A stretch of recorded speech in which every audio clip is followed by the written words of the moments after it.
Children तो अब तक मैंने आपको पढ़ाया था। टॉपिक जो स्टार्ट किया उसका पहला टॉपिक मैंने आपको पढ़ा दिया, ओल्ड एंड न्यू टर्मिनोलॉजी के बारे में मैंने बता दिया था। वर्ड्स एक ही होता है लेकिन अलग अलग टाइम में उसे अलग अलग डिफाइन किया गया है। आपके इसी चैप्टर का सेकंड जो टॉपिक है वो टॉपिक है historian and their source. Historian कौन थे और उनके सोर्स क्या थे, तो आपको ये पता होना चाहिए अलग अलग समय में अलग अलग हिस्टोरियंस आए हैं। जैसे आपके एंशियंट में आपने क्लास 6 में पढ़ा होगा, बहुत बड़ा नाम विश्वगुप्त, चाणक्य का, मेगास्थनीज के बारे में पढ़ा, हर्षवर्धन के बाणभट्ट के बारे में पढ़ा, बहुत सारे हिस्टोरियंस थे। तो वो हिस्टोरियंस अपने समय के लिखते थे, तो पेपर वगैरह उतना था नहीं कागज वगज पे लिखने के लिए। तो ये क्या करते थे, इंक्रिप्शन पे लिखते थे, अभिलेख बनाते थे, पत्थर के टुकड़े ले आया उस पे लिख दिया ये आदेश वो आदेश। आपने पढ़ा होगा क्लास 6 में अशोका के बहुत सारे इंक्रिप्शन बने हैं, 14 बने थे बड़े वाले, छोटे लार्ज जो है वो 14 बने थे, स्मॉल जो है वो 18-20 बने थे लगभग। तो पहले इंक्रिप्शन पे ज़्यादा फोकस होता था, लेकिन जैसे-जैसे समय आगे बढ़ा, मेडाइवल में लोग आए, तो यहाँ भी तमाम इतिहासकार आए, तमाम हिस्टोरियंस आए और इसमें पेपर आ चुका था और पेपर बहुत चीप होता था, बहुत बड़ी मात्रा में प्राप्त होता था, तो अब पेपर पे लिखना शुरू हुआ। लेकिन क्या है, जैसे मीनाऊ सिराज ने इतिहास लिखना शुरू किया, तो एक समय पे आके अचानक मीनाऊ सिराज एक्सपायर होंगे तो इतिहास वहाँ रुकेगा नहीं, क्योंकि उसकी जगह लेने के लिए कोई और इतिहासकार आया और उसने मीराऊ सिराज के इतिहास को आगे बढ़ाते हुए लिख दिया। बरनी जहाँ खत्म हुआ, पता चला वहाँ इब्न बतूता आया और उसके इतिहास को लिखना शुरू किया। मतलब इन्होंने एक-एक समय के इतिहास को जोड़ा है, अलग तरह से उसे डिफाइन किया। जैसे प्रिंटिंग प्रेस तो था नहीं, तो जैसे मीनाऊ सिराज ने अपना इतिहास लिख दिया, पता चला कोई नया राइटर आया वो उसी इतिहास को लिखना चाहता है, तो उसने क्या किया, मीनाऊ सिराज के इतिहास को लिखा तो लिखा, साथ में उस समय के न्यू पॉइंट को उसमें ऐड कर दिया। तो इस प्रकार इतिहास लिखे जाने लगे मेडाइयल में। जहाँ पहले इनक्रिप्शन पे ज़्यादा फोकस होता था, अब वही फोकस पेपर पे होने लगा। एक चीज़ ज़रूर कॉमन रही दोनों समय में, चाहे वो एंशिएंट हो या मेडाइवल हो, और वो कॉमन था क्वाइन। क्वाइन पे पहले भी लिखा जाता था किंग्स वगैरह के नाम, और वो काम मेडाइवल में भी लिखा जाता था। यही एक पॉइंट था दोनों में कॉमन, नहीं तो बाकी एंशिएंट में एक अलग ही प्रावधान, अलग ही तरह का लिखावट था, और मेडाइवल में आके अलग तरह का लिखावट रहा है। तमाम इतिहासकार मेडाइवल हिस्ट्री में हुए, बड़े-बड़े नाम हैं, चाहे मीनाऊ सिराज की अलग है, बर्नी, आगे मुगल काल में आपका अमीर खुसरो आएगा, इब्न बतूता आएँगे, फरिश्ता आएँगे, बहुत बड़े-बड़े नाम हैं। तो इन इतिहासकारों ने अपने-अपने समय के इतिहास को लिखा। जैसे अलाउद्दीन खिलजी का इतिहास बर्नी ने लिखा, पता चला बर्नी ने लिखा अलाउद्दीन खिलजी का पूरा इतिहास, लेकिन कुछ मिस हो गया। भविष्य में अलाउद्दीन खिलजी का कुछ और पॉइंट मिल गया किसी को, तो उस इतिहासकार ने क्या किया, बर्नी के इतिहास को हूबहू वही उतार दिया, आराम से देख के उतारा, लेकिन जो न्यू पॉइंट मिला उसको उसमें ऐड कर दिया, एक नया इतिहास बन गया। तो इस प्रकार के इतिहास लिखे गए हैं मेडाइवल हिस्ट्री में, यही डिफाइन किया गया है आपके इस हिस्टोरियंस वाले टॉपिक में। थर्ड टॉपिक इसमें जो है वो टॉपिक है new social and political power. नया क्या समाज में चेंजिंग हुआ पिछले 1000 सालों में, किस प्रकार की चेंजेज हुई एंशिएंट के बाद, और कौन कौन सा ग्रुप बना, ये 2 पॉइंट समझेंगे इस हेडिंग के अंदर।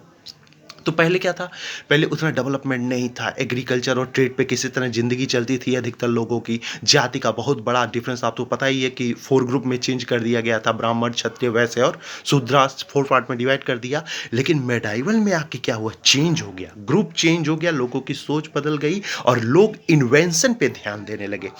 इस समय के लोग अच्छा खासा पोटैटो, कॉर्न, कॉफ़ी, चिलीज़, इन सब का प्रोडक्शन करने लगे। नए-नए जैसे पर्शियन व्हील आ गया था, पर्शियन व्हील इरिगेशन में यूज़ होने लगा, स्पिनिंग व्हील आ गया, वीविंग में यूज़ होने लगा। तो जैसे-जैसे समय बदला, लोगों की सोच बदलने लगी। इंसान सोचने लगे हमारे लिए क्या बेहतर है, क्या नहीं बेहतर है, इस प्रकार से वो अनाज का प्रोडक्शन करने लगे। अनाज का प्रोडक्शन बढ़ाने की वजह से इन्होंने फॉरेस्ट को साफ करना शुरू कर दिया और वहाँ एग्रीकल्चर लैंड का डेवलपमेंट किया। एग्रीकल्चर लैंड का डेवलपमेंट होने से तमाम प्रकार के अनाज भारत में उत्पन्न होने लगे। मैंने चिलीज़ वगैरह का नाम लिया, ये मत समझना कि सर ये सब भारत में ही सबसे पहले हुआ क्या? नहीं, नहीं, नहीं, ये अलग जगह हुआ, कहीं और हुआ, वो सोच भारत में आई। वहाँ लोग गए, जैसे आपको पता ट्रेड बढ़ गया था, लोग बाहर गए, वहाँ से समझा अच्छा ये है, ऐसे हो रहा है, ये हो रहा है। वो समझ के भारत में आए और उन्होंने भारतीय से के बताया कि अरे तुमको पता है वहाँ पोटैटो हो रहा है, बहुत अच्छा है, चिलीज़ हो रहा है, बहुत अच्छा है। उसके अकॉर्डिंग जब यहाँ लोगों ने समझा, तो यहाँ क्या किया, इन्होंने फॉरेस्ट को काटना शुरू किया और एग्रीकल्चर लैंड डेवलप डेवलपमेंट किया। इस प्रकार लोगों के रहन-सहन, खान-पान इन सब में चेंजिंग आ गई। साथ ही साथ नए-नए तरह का इन्वेंशन आ गया, कई सारे व्हील आ गए, उन सब से आराम से इरिगेशन में किसी में यूज़ होने लगा, किसी में वीविंग में यूज़ होने लगा, तो काम भी थोड़ा सहज हो गया। तो इस वजह से पूरा का पूरा सोशल चेंज हो गया। पहले क्या था, लिमिटेड था कि मुझे चावल बस पैदा करना है, चावल, गेहूँ यही मेन भोजन, जौ यही मेन भोजन था, इसी पैदा। लेकिन अब क्या हो गया, जब ट्रेड बढ़ा तो लोगों को नया नॉलेज आया, उसके अकॉर्डिंग उन्होंने नए-नए अनाज का प्रोडक्शन शुरू किया। पॉलिटिकल ग्रुप गया, नया ग्रुप आपको पता होना चाहिए, पोस्ट गुप्ता में आपने हर्षवर्धन और सुबंध को पढ़ा हो, वही टाइम आगे ले आइए। पॉलिटिकल ग्रुप में अब सबसे बड़ा कोई ग्रुप है तो वो ग्रुप राजपूत का है। राजपूत ये वर्ड है जो वो राजपुत्र से आया है, PUTRA, पुत्र से आया है, यानी राजा का जो बेटा होगा वही राजा होगा। इस तरह की सोच आ गई थी मेडाइवल हिस्ट्री में। तो मेडाइवल हिस्ट्री का जो स्टार्टिंग टॉपिक है, इस स्टार्टिंग टाइम जो है, इस स्टार्टिंग टाइम में केवल और केवल राजपूतों का राज था।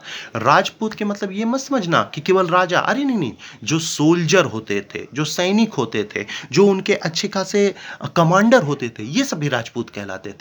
मतलब पूरी तरह मेडाइवल हिस्ट्री के स्टार्टिंग में राजपूतों का राज हुआ, और यही एक बहुत बड़ा पॉलिटिकल ग्रुप उस समय भारत में हुआ, उद्भव हुआ।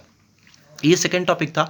फर्स्ट टॉपिक में एक बार फिर रिवाइज कर दे रहा हूँ, न्यू एंड ओल्ड पढ़ाया था आपको, न्यू एंड ओल्ड उसका टर्मिनोलॉजी का। सेकेंड टॉपिक हो गया historians and their sources. Third topic हो गया new social and political group. और फोर्थ है रीजन एंड एम्पायर। रीजन, कितना बड़ा रीजन है और कितना बड़ा उनका एम्पायर है। जैसे आपको पता है मेडाइवल हिस्ट्री जब स्टार्ट हुई तो महमूद गजनबी का उद्भव हुआ। महमूद गजनबी ने मेरे पिछले लेक्चर में बताया था कि 18 बार अटैक किया, बहुत बार वो धन यहाँ से ले गया, तो उसने कोई रिजाइम तैयार नहीं किया। लेकिन उसके बाद जब गोरी आया तो उसने एक रिजाइम इस्टेब्लिश किया जिसे आप दिल्ली सल्तनत के नाम से जाते हैं। वही दिल्ली सल्तनत आपका चलेगा मोहम्मद गोरी से लेके लगभग चलेगा जब तक आपका इब्राहिम लोदी 1526 में मारा नहीं जाए, 1526 से। उसके बाद क्या होगा, मुगल साम्राज्य शुरू होगा। तो इसमें जो रीजन और एम्पायर है, ये बहुत बड़ा एम्पायर बना। चाहे वो मैं राजपूतों के बारे में बात करूं, चाहे मैं दिल्ली सल्तनत के सुल्तानों के बारे में बात करूं, और चाहे मैं मुगलों के बारे में बात करूं, चाहे मराठों के बारे में बात करूं, जो भी यहाँ रिजाइम बना वो सब के सब बहुत दूर गए हैं। आपका चैप्टर 2 में पढ़ाऊंगा किंग और किंगडम है, फिर आगे मैं दिल्ली सल्तनत पढ़ाऊंगा, आगे मुगल सल्तनत पढ़ाऊंगा, मुगल एम्पायर पूरा। तो ये सारा टॉपिक आगे डिस्कस किया जाएगा। आज अभी बस आप इतना जान लीजिए कि ये रीजन और एम्पायर में बात की गई है कि भारत में एक नए रिजाइम का उद्भव हुआ जिसका राज पूरे उत्तर से लेकर दक्षिण तक फैला है। इसका जो नेक्स्ट टॉपिक है वो है old and new religion. Religion, धर्म। पहले क्या था, पहले ब्राह्मण ही अधिकतर थे, ब्राह्मण को ही पूरा वो था, वर्चस्व था एंशिएंट हिस्ट्री में। लेकिन मेडाइवल में चेंज हो गया। मेडाइवल में एक नई सोच आई। जिस दिन गोरी आपके भारत में आया 1191 में, उसने तराइन का फर्स्ट वार लड़ा था पृथ्वीराज चौहान से। 92 में वह तराइन का सेकेंड वार लड़ा था पृथ्वीराज चौहान से, और उसमें पृथ्वीराज चौहान को उसने हरा दिया। उसका आना, भारत में एक नया रिलीजन आना, और वो रिलीजन है इस्लाम का। इस्लाम आया भारत में, और भारत में एक नया धर्म ब्राह्मण, बौद्ध और जैन के बाद आया, और वो धर्म है इस्लाम। आपका जो मेडाइवल हिस्ट्री है इसमें भक्ति मूवमेंट में पढ़ाऊंगा। बहुत अच्छा टॉपिक है क्योंकि इसमें मैं शंकराचार्य, रामानुजाचार्य, वल्लभाचार्य, शेख सलीम चिश्ती, फारसी, तमाम धर्म के बारे में पढ़ाऊंगा। बहुत अच्छा टॉपिक है। थोड़ा बोरिंग जरूर है क्योंकि रिलीजन के बारे में, और आप लोग लड़ाई झगड़ा जाते हैं, मार धाड़, बस यही चाहिए आपको। रिलीजन के बारे में है, लेकिन बहुत अच्छा टॉपिक है। इस समय मेडाइवल हिस्ट्री में कहा जाता है रिलीजन का गोल्डन पीरियड है, क्योंकि यहाँ आदि गुरु शंकराचार्य, रामानुजाचार्य, वल्लभाचार्य, विश्व स्वामी, तमाम, शेख सलीम चिश्ती, निजामुद्दीन औलिया, बड़े बड़े नाम यहाँ पे आए हैं। तो इन्होंने मेडाइवल हिस्ट्री में धर्म को उस उत्थान पे ले गए जहां तक ना एंशिएंट में पहुंचा था और ना ही मॉडर्न में।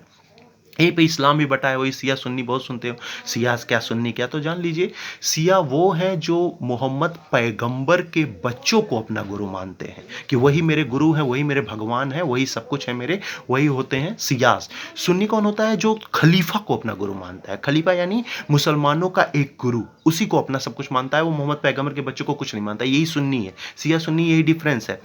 तो ये वही टॉपिक है सिया सुन्नी वाला। तो ये डिस्कस करूंगा मैं आगे, आपके भक्ति आंदोलन में पढ़ाऊंगा। तो ये हो गया आपका ओल्ड एंड न्यू रिलीजन, पहले क्या था, केवल ब्राह्मण ब्राह्मण धर्म संस्कृत पे फोकस, लेकिन मॉडर्न मेडाइवल में आके ब्राह्मण धर्म के साथ साथ एक नया इस्लाम धर्म भी आया। इस्लाम धर्म के साथ साथ कई प्रकार के और धर्म आए, जैसे फारसी वगैरह तमाम धर्म आए हैं। आगे डिस्कस किया जाएगा ये पॉइंट। नेक्स्ट और लास्ट टॉपिक है आपका thinking about time and historical period, यानी इस समय का जो समय है, ये समय जैसे हम लोग क्या कहते हैं, समय क्या है, आवर में है, मिनट में, अरे नहीं, ये कोई फर्क, यहाँ समय कैलेंडर को डिनोट करता था कि ये समय गया मतलब एक वर्ष गया, ये समय गया मतलब इस तरह उसको 24 घंटे का एक दिन होगा, ऐसा कुछ नहीं करते थे। समय जैसे जाता वो कैलेंडर के हिसाब से जाता था। तो इसमें समय बदलता गया, नए नए रिजाइम आते गए और नए नए डेवलपमेंट होते गए। एक बार मैं फिर बता दूं, मॉडर्न हिस्ट्री आप में ब्रिटिश राज पढ़ाया गया है। ब्रिटिश जब आए हैं तो उन्होंने क्या किया, 3 पार्ट में हिस्ट्री को डिवाइड किया। उन्होंने क्या, एंशियंट जो है वो हिंदुओं का रिलीजन है, हिंदुओं का पूरा क्षेत्र है, हिंदुओं का पूरा राज है। मेडाइवल जो है ये इस्लाम का है, और थर्ड जो मॉडर्न है ये ब्रिटिशों का है। ऐसा कुछ नहीं था।